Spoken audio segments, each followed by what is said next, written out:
See, amen, whatever you have in you can either make you or break you. Hallelujah. And if you got some stuff inside of you, amen, you say, oh, I can't stand them. I don't like what they said. Amen. I think I'm going to be by myself. I'm going to be over here in a corner. I'm going to cry for myself. Amen. Nobody knows what I'm going through. I'm just going to be over here. Amen. And they get into isolation. And that's the point where the enemy can work against you.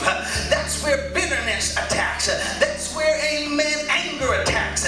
Where you are in isolation. Hallelujah. You're not hearing me, church. The natural tendency when you are hurt, when you are going through a problem, the natural tendency is always to be closed-minded, amen, and be isolated. That's the natural response. But God wants us to have a supernatural response. He wants us to have a Holy Ghost response. That the more people try to hurt us, the more we love them. The more they try to keep us out, the more we appreciate them. Oh, you're not hearing me, church. Hallelujah. See, you got to get so much of God in you that the problems that used to keep you isolated can't push you out anymore and can't keep you by yourself. I wish I had a witness. Hallelujah.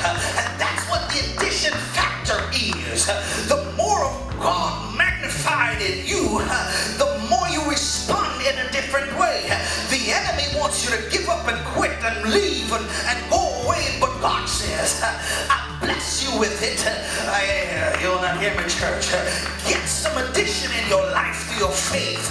Make your faith stronger. Hallelujah. I come to tell somebody, you are going to be more blessed coming out of your situation than when you were going into your situation. And so when you look back over your life, you're going to say, it's good for me to be challenged. It's good to me to go through what I've been through. I've been through hell. Folks tried to push me out. You're not hearing me, church. Out of my own blessing. The enemy thought that he can, amen, put me through a divorce and make me lose my mind.